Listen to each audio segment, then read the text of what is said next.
প্রথমে ব্যাটিং করতে নেমে ভারতের বিপক্ষে বাংলাদেশ যখন 198 রানের মধ্যেই গুটিয়ে যায়, তখন অনেকেই টিভির সামনে থেকে উঠে গিয়েছিল।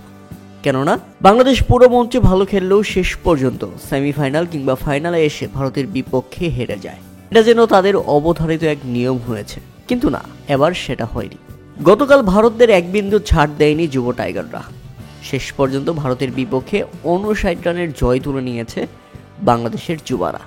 কেননা ভারত U19 দলকে মাত্র 139 রানের মধ্যেই অল আউট করে দিয়েছে ইকবাল হোসেন ইমনরা, যা ছিল এক কথায় দুর্দান্ত।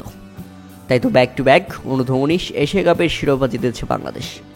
এই নিয়ে টানা দ্বিতীয়বারের মতো এশিয়ার সেরা হলো যুব টাইগাররা।